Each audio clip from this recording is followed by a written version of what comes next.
Greetings, Redheads. Thank you for joining me in another episode of your favorite show, Red's View. I am your gracious host, Jay Red. Before I begin this video, make sure that you either hit the like button or the dislike button. And simply, please subscribe to youtube.com/RedsView. You see it. Subscribe to the channel right now. All right, y'all. So I didn't think that I was going to be making this video, but actually I am. Because I'm a 90s kid. It's nostalgic. It's for nostalgia purposes. So I'm talking about Space Jam: A New Legacy, also known as Space Jam 2, starring the king himself, LeBron James. Now, before I begin talking about how terrible the movie is, I'm going to address the movie makers, the producers, just whoever came up with this movie, man. Like, y'all stop making sequels. Please stop making sequels that are 25, 30 years later. A sequel's top should be from 1 year all the way up until 15 at the most, man. You know, like they were already pushing it with Bad Boys 3, but that ended up being a good movie. But why do y'all wait so long, man? Like, this movie should have came out 20 years ago if y'all were going to do it. You know what I'm saying? Like, I'd rather have seen another Space Jam with Michael Jordan rather than seeing this one with LeBron James. But y'all gotta stop doing this. I don't know who needs to hear this. Like, you did the same shit with Coming to America 2. And that movie was 30 years later and it was terrible. So y'all please stop making these damn sequels, man, if they're not gonna be good. I'll say that. But anyway, let's go ahead and go into the movie. Now, also, I'm going to address the critics and the detractors. They're gonna come on and comment and tell me, this isn't made for you. This is the kids' movie, all that other shit. Now, let me tell you this. This is a sequel. And you know what sequel means? That means it's a part 2.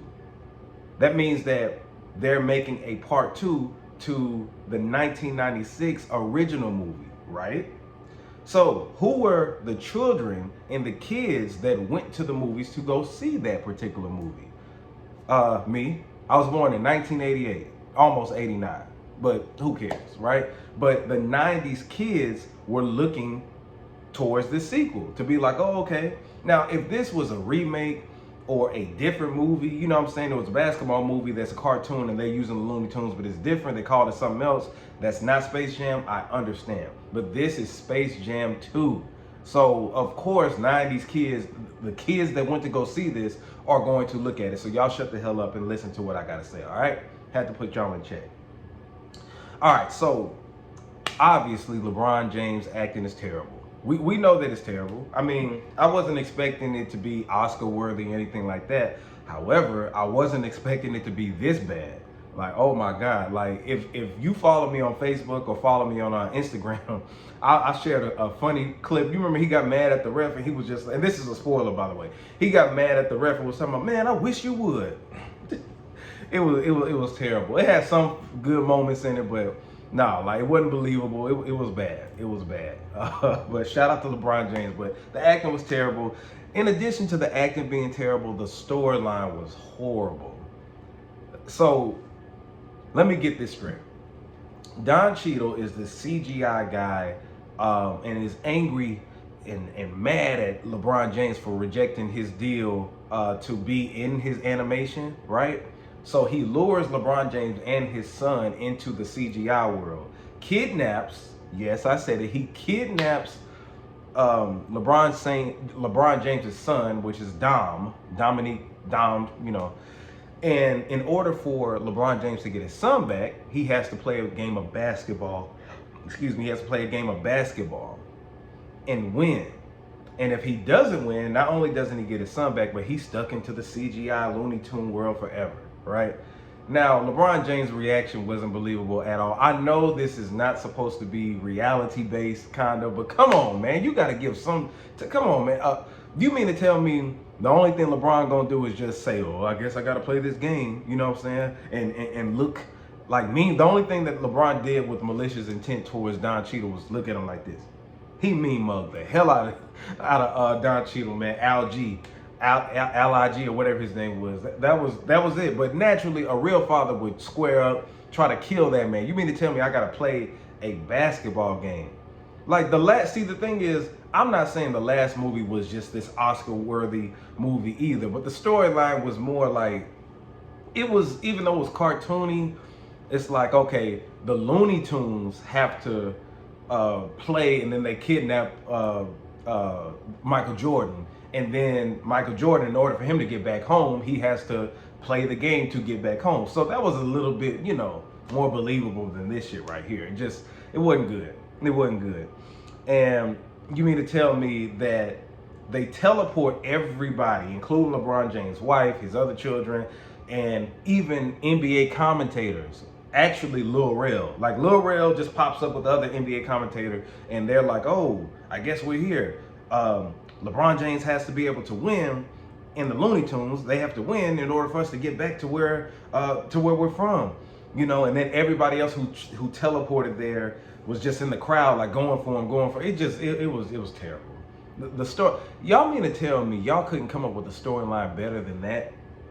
I feel like even the kids are gonna look at this movie and be like, what the fuck? Like, come on. And I had to try to look at it outside of a 32-year-old and look at it like, okay, maybe if I was 6, 7, it'd be cool to see the Looney Tunes and stuff like that. But I mean, come on, man, they could have did way better than that. So another issue is, the last movie you had the Monstars, and the Monstars were so dope. They had their own theme song with LL Cool J. I forgot, Method Man was on that track. Be Real. You know what I'm saying? They were gangster, like, and even though they stole the NBA players' talent, like, each one of them were a character that you could kind of get invested into a little bit, right? But these characters were random as hell. One of them looked like Klay Thompson. The other one looked like AD, you know, Anthony Davis.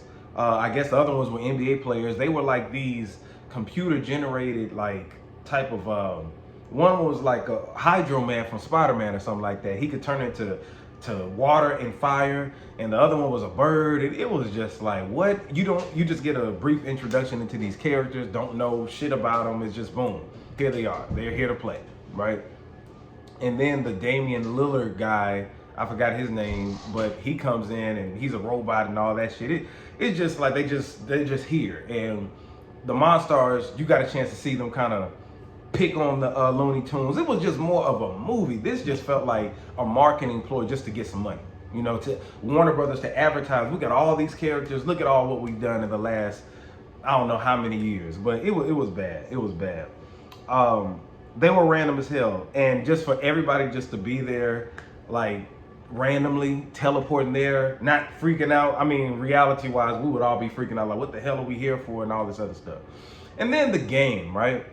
So LeBron James' son has a video game. I don't know what it's called, but he's a video game developer. And in the movie, LeBron wants him to be a basketball player and pushes that hard on him, but he's a video game player, or creator, right? Software maker. And he makes a bootleg ripoff new generation NBA Jam. That's all that it was, right? So they're playing the basketball game, but they're playing it as if it was his basketball game that he made.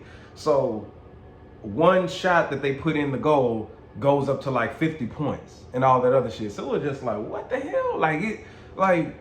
It wasn't even a real basketball game. I'm trying to think of the other movie. I don't think it was like that. They were still scoring, you know what I'm saying? Now, they were doing cheating and stuff like that, but come on, man. Like, they got to like 1,050 points. And it's just like, I was like, oh, okay, I see what this is. Bullshit. Like, it was just like, come on, man. Like, 1,050 points in a basketball game. It was just like, so just all over the place. So, you know, the CGI was cool, but it's yeah, man. Like, and then you know what happens. LeBron ends up winning, goes back home, and you know, they live happily ever after. That's pretty much all that it is. So the movie was bad, terrible. It's getting terrible reviews. I want to know from the kids what they think about it. It's interesting to see, because obviously this should be targeted towards them, but it just wasn't good. So Michael Jordan wants to ask for his movie back. If you're looking at the thumbnail right now, Michael Jordan has his hand out like this saying, bring it back. Bring it back, man. Like, y'all, this should just show you, just stop making sequels. I hope you get your money. I really hope you get your money, because it looks like y'all put a lot of money into this. So just get your money, man, and just stop. No more Space Jams. No more. No more. Like, let this be it. No more Coming to Americas. No more Scarfaces. Don't make another Scarface. I remember Issa Rae talking about making another Set It Off. Leave that alone. Some things are just meant to be left alone. Let me talk about the good parts, right? Don Cheadle was great. Great villain. He was funny. I like Don Cheadle in his role. The funniest part of the movie to me was they said Michael Jordan was coming. I was getting excited, like, okay, Michael Jordan making a cameo, which he didn't. It ended up being Michael B. Jordan. It ended up being Michael B. Jordan. And it was lame, but it was funny though. Like I did like that. I was like, oh, that was a good twist, right?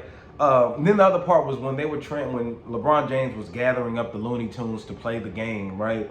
They were traveling through different universes within Warner Brothers. So you got to see Superman, Batman, King Kong, The Matrix, Rick and Morty. It was a bunch of different, so that was pretty cool. Just seeing how all the worlds are kind of together and things like that, right? Almost feels like an Avenger movie or something like that. And then I like the moral to the story. He was telling his son, the whole movie, he was trying to push his son to be like him and push the Looney Tunes to be like him. But at the end of the day, if you be yourself, then you'll be successful. So I thought that was pretty cool. And then I did like to see black people I always like to see us black people in a positive light, as far as the son being a software maker or a video game maker. You know what I'm saying? I think that was dope. Instead of, just the average basketball stuff like that. I thought that was great, that his son was intelligent. So I did like that about the movie. Other than that, everything else was trash. I want y'all to stop making these damn sequels. Leave it alone. Put it in the trash, okay? All right, man, let me know what y'all think. Like I said, I think that the movie was trash. Hit the like button or dislike button. It's all good. Subscribe to the channel, youtube.com/RedsView. Also visit RedsView.com to get your RedsView t-shirts. Donate to the Cash App. Look at all my DJ mixes and everything like that. And check out my other interviews that I have on this channel. But anyway, y'all, it's your guy, J Red. You know what it is. I'm signing out.